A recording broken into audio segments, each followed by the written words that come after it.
Fala galerinha, e aí, beleza? Tudo bem com vocês? Vamos dar continuidade agora a esse período da filosofia clássica, certo? E aí a gente vai começar com esse camarada que foi fundamental para a história da filosofia. Com certeza estamos falando de Platão, o cara que vai ajudar a gente a sair da caverna. Você sai da caverna no mundo intelectual com Platão, mas fica em casa acompanhando as aulas e aí vamos interagindo que isso tudo logo vai passar e logo a gente vai estar junto de novo, certo? Veja só, Platão ele vai pôr em questão várias coisas. Platão ele vai montar uma cosmologia, né? Ou seja, uma visão de mundo, de cosmos, de como é ordenado, de como é configurado. Mas ele vai discutir outras coisas também, como ética, política, teoria do conhecimento, entre tantas outras coisas. E a gente vai começar pondo em questão justamente isso. Como nós conhecemos? Como é possível conhecer? Nós somos capazes de conhecer algo. Podemos chegar à essência daquilo que as coisas são de verdade. A gente tem costume de pôr em questão, né? A essência e a aparência. Parecer não é ser. Quando conhecemos alguém, as pessoas que a gente conhece, as coisas que a gente conhece, o que a gente conhece delas? O que a gente conhece das coisas? O que a gente conhece das pessoas? A gente conhece aquilo que de fato elas são, ou seja, a sua essência? Será que é possível a gente conhecer? A gente está imerso numa realidade onde a gente lida o tempo todo com aparência, mas conseguimos chegar à essência? E você, né, nas nossas relações interpessoais? O que é que a gente revela? O que a gente é de verdade ou só a aparência daquilo que a gente é? O que a gente quer que as pessoas acreditem ou pensem da gente? A gente age de fato como a gente é? E como é que nós somos? Todas essas questões, né, nos levam a pensar. Se a gente lida todo o tempo com a aparência e muitas vezes não sabe o que a coisa é com a essência, onde é que está a verdade das coisas? Onde é que está a verdade das pessoas? O que as pessoas são de verdade? O que você é de verdade? O que eu sou de verdade? Que é essa verdade? Para Platão, a verdade existia sim. A verdade ela não é relativa. Existe algo que define a essência das coisas. Ou seja, o que a pessoa é de fato, o que a coisa é de fato, a sua essência. Isso vai estar, toda essa questão, todo esse questionamento que a gente está colocando aqui, vai estar atrelado tudo com a cosmologia platônica e a sua descoberta do suprassensível, daquilo que está além da sensibilidade, daquilo que está além do que os nossos olhos podem ver, mas também vai estar atrelado à sua teoria do conhecimento, tá? E aí a gente vai, aos poucos, com calma, vendo como ele vai percorrer, né, esse caminho, essa filosofia nova que está surgindo ali, nova dentro do contexto que ele estava, certo? Muito ampla, profunda e que vai ser um marco aí na história da filosofia. Dentre essas coisas que a gente comentou, a gente pode ajudar, que nos pode ajudar a refletir, é que a gente geralmente costuma dizer, né? Nem tudo é o que parece. As aparências enganam. Quantas vezes já nos enganaram? Quantas vezes a gente pensou que foi uma coisa e não foi? Quantas vezes a gente pensou que a pessoa era de um jeito, era de outro?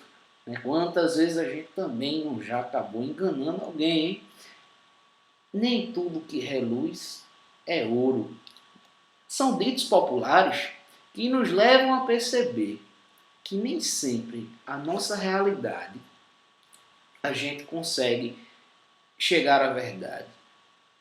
Muitas vezes a gente espera que as pessoas sejam de verdade. Muitas vezes a gente espera que as coisas sejam tal como nós estamos vendo, mas muitas vezes a gente não enxerga a essência.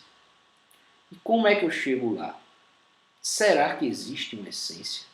Será que de fato existe uma verdade da coisa? Qual é essa essência? Onde ela está? O que é isso? Como é que nós podemos conhecer algo que está em mutabilidade, em constante mudança, como a gente viu em Heráclito? O mundo que a gente que a gente vive é um mundo que está em constante mudança. É um mundo que está em constante mutação, as coisas são efêmeras. Então, se algo está mudando sempre, como é que eu vou saber aquilo que é de fato? Bem, vamos entrar nessa questão, porque o próprio Platão, ele que teve como seu mentor, ou seja, como o seu mestre, Sócrates, ele vai inaugurar novas questões, que está para além do que Sócrates inaugurou. Sócrates ele fala assim dessa questão da essência. Sócrates ele começa a perceber uma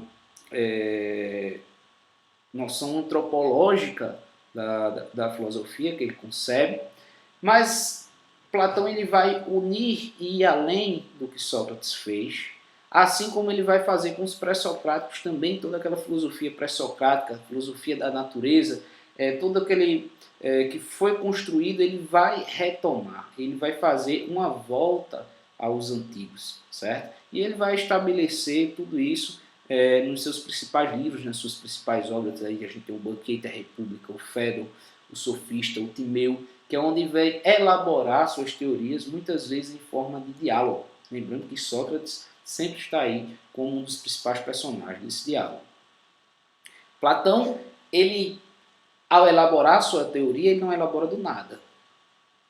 Ele faz um retorno aos pré-socráticos. Ele faz um retorno a todos aqueles que o precederam, inclusive Sócrates, Parmênides, Pitágoras, Heráclito. Então, muita coisa ele vai trazer dessa discussão. E uma coisa que fica muito nítida é a retomada do problema de Parmênides e Heráclito. Gente, a gente viu que em Parmênides a gente tem um mundo imutável, imóvel, a imobilidade do ser. Parmênides ele vai colocar a questão do ser e vai dizer que o ser é eterno, ele é imóvel, né? Ele é imutável, existe uma forma especial. Enquanto Heráclito vai conceber essa realidade aqui como uma realidade múltipla. Veja que o ser de Parmênides ele é uno. E aqui a gente vive numa multiplicidade, né? A gente tem, de cada coisa que existe, a gente, vamos dizer que tem várias cópias. Por exemplo, não existe um só celular, existem vários modelos de celular diferentes. Não existe, você deve estar assistindo pelo celular, pelo seu computador, não existe um só, existem vários modelos diferentes.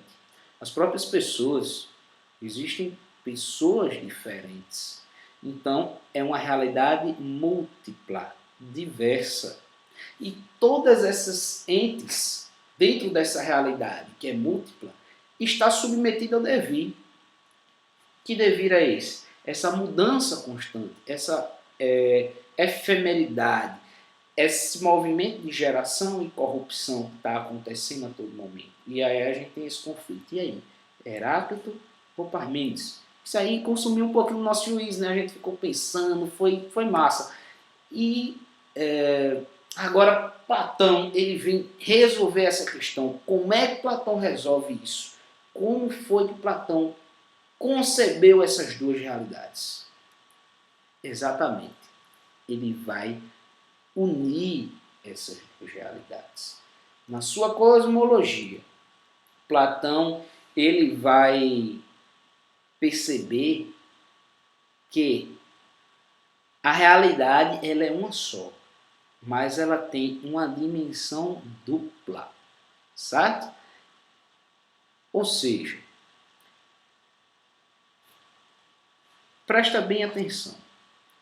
Se eu lido com a realidade, que ela é múltipla, se eu lido com a realidade, que ela é diversa e efêmera, foca aí nessa imagem, para a gente tentar entender. Depois eu leio para vocês aquele tópico lá.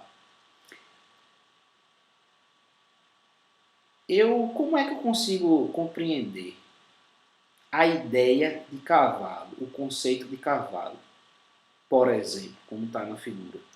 Se quando eu vejo o cavalo, eu vejo uma figura particular, única, que muitas vezes é radicalmente diferente de outros cavalos. Provavelmente você deve estar aí numa cadeira e deve ter mais de um tipo de cadeira na sua casa.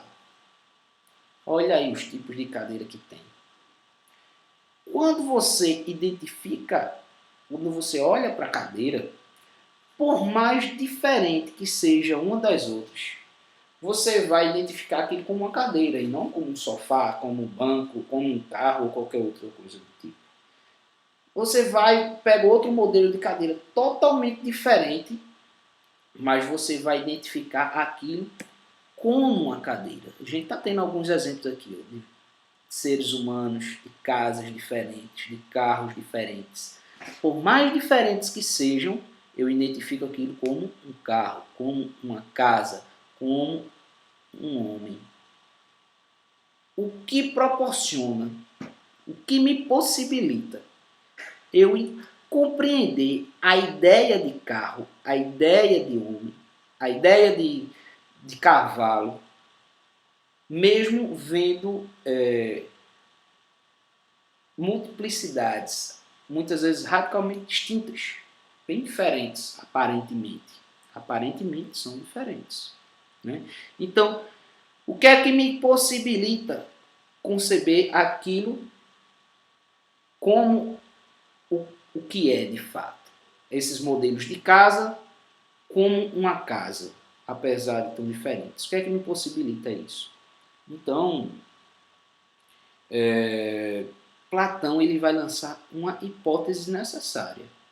Essa hipótese necessária é o mundo das ideias. A gente fala mundo das ideias, mas na verdade não é um outro mundo. É que a nossa própria realidade ela tem dimensões diferentes, digamos assim. E existe uma dimensão que ela é real, ela é a verdadeira. Lá estão os conceitos, tal como é, a essência do que as coisas são. Ou seja, o que as coisas o que as coisas são, desculpe, o que você é, o que eu sou, o que uma casa é, a essência de cada ente, a essência de cada coisa, não está na coisa, mas está nesse mundo ideal, está nesse âmbito da ideia, está no âmbito do conceito. É uma realidade conceitual. Ela é a verdadeira. Aqui nós vivemos como se fosse um mundo de aparência, onde nós somos, na verdade, uma cópia do real, uma cópia dessa realidade ideal, conceitual. Nós somos cópias efêmeras, múltiplas, corruptível, imperfeita de uma realidade ideal, que é conceitual, perfeita, imutável e é única. Ela é una e universal, não é particular, ok? Então, nós vamos ter aí a teoria do mundo das ideias, dos dois mundos, o mundo das sombras, das aparências e o mundo das ideias. Vamos dizer que é um só, é uma realidade só, mas que o que é de fato real é esse mundo ideal, essa instância onde as coisas estão enquanto conceito universais e eternos. Mas aí, tudo isso aqui é uma cópia imperfeita desse mundo irreal, desse mundo ideal, certo? Logo, a gente não tem um conhecimento pleno das coisas. A gente vê primeiro a aparência. É preciso um processo intelectivo, é preciso um processo onde eu ponho em execução essa racionalidade através da dialética, do diálogo, que a gente vai ver mais à frente, para poder chegar a esse mundo ideal, para eu poder chegar a esse mundo das ideias, para eu conceber a realidade tal como ela é, para eu poder chegar à essência das coisas tais como são. Tá ok? Entendido até aqui? Então a gente vai dar continuidade a toda essa questão nos próximos vídeos, certo? Então acompanha aí, a gente tem muita coisa de Platão. Platão é bem extenso e aí a gente vai ter uma série de vídeos aí sobre Platão, tá ok? Então fica ligadinho aí nos próximos vídeos que a gente vai dar continuidade ao assunto.